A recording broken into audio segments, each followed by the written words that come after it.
Hey, this is Hollywood Lost, and I'm back with another slideshow for you. This one will be on the motion picture Unconquered.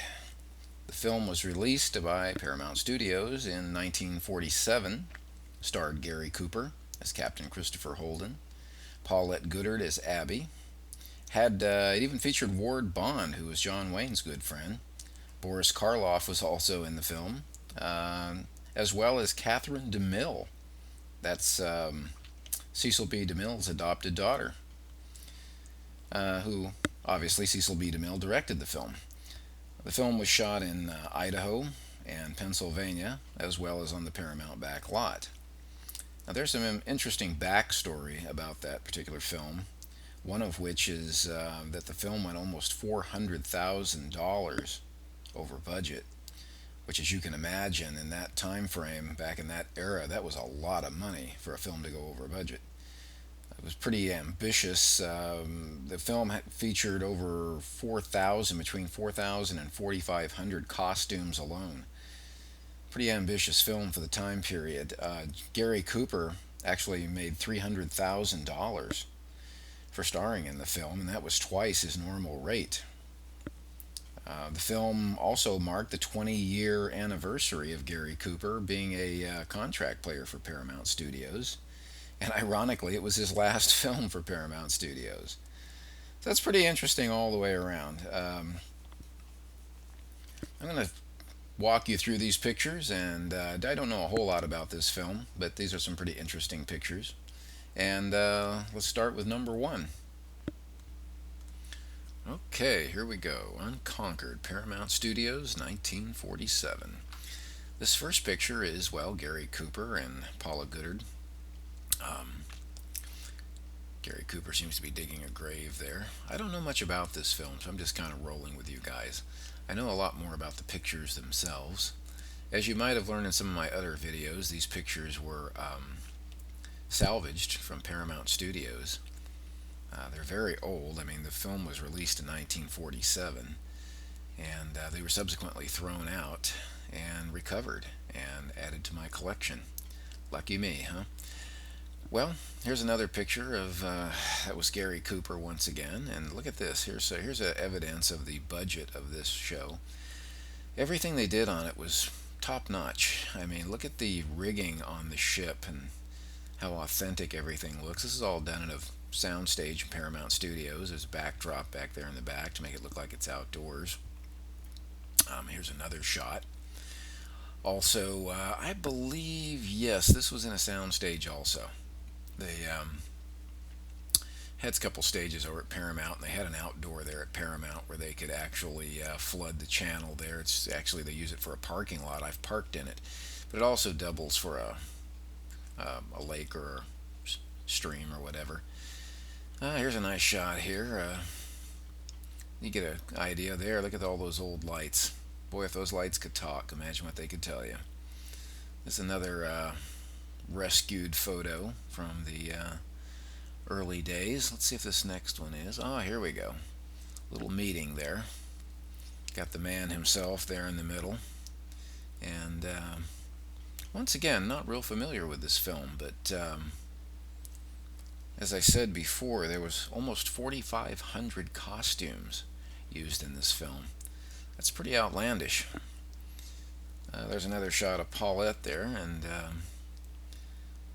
once again, you can see some of that good Paramount lighting. They did some of the best lighting on these old films. I mean, I'm a huge fan of it, always have been.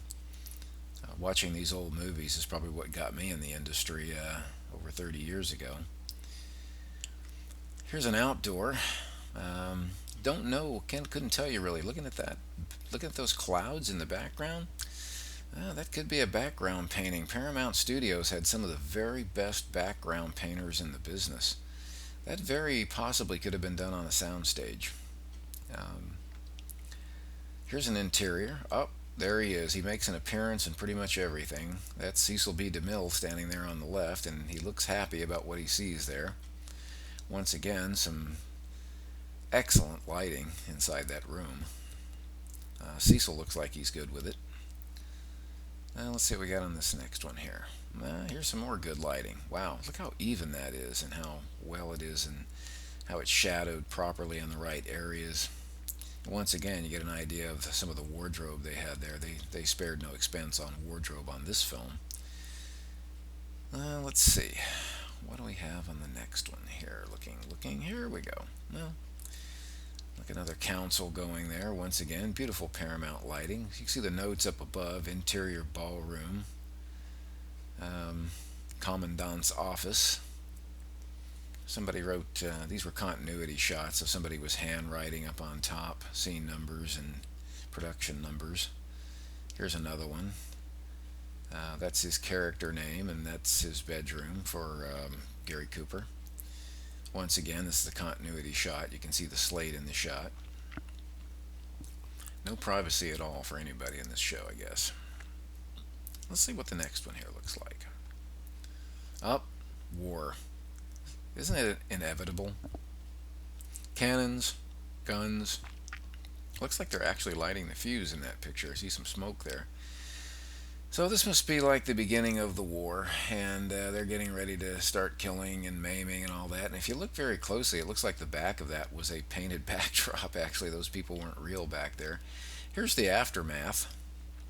Looks like the guy on the ground there like loaned his leg to hold the slate up. Mighty big of him. Yeah, that's the aftermath. That's also a backdrop painting. If you really look at it, it's kind of one-dimensional past the stakes there for the fort. Here's another one. Well, this kind of reveals that this was done indoors. If you look up above there, you can see the catwalks and lighting and whatnot at the top of the stage at Paramount Studios. Pretty convincing, though, if you ask me. Once again, excellent backdrop painting. These guys were some of the best. And what have we here? Oh, there's a gathering of all the soldiers and the people, and well, I'd have to believe that's probably the same backdrop back there, wouldn't you? But once again, very convincing. If you watch the movie, I'm sure you won't be able to tell. And let's see, I got about 3 more left here. So let's see, what is this one? Not sure about that one. Looks like Mr. Cooper's taking a beating in that one. Not sure about that scene. Once again, not real familiar with this movie. Just an admirer of the artwork and whatnot. This was also a continuity still, obviously. There's a slate in the film, in the picture. And here's another one. This was probably indoors too. Shot to be outdoors. Salter's cabin, exterior. It says exterior, but I think that was also done on the stage. I got one more left here. Let me pull it out for you. And this one is actually looks like he's loading up to split. Had enough, I guess. But once again, the guy actually held the slate up in the picture. He earned his money that day. Look at his little 15 seconds of fame there. Anyway, that's the last shot I have on this one. Thank you, everybody, for coming by and checking them out. I've got about 1,850 more to go. So I'll be posting another one tonight and hopefully some more tomorrow. And I hope everybody enjoys them. I'll do my best to get them all up there. That's going to take quite an effort. I'll see you on the next one.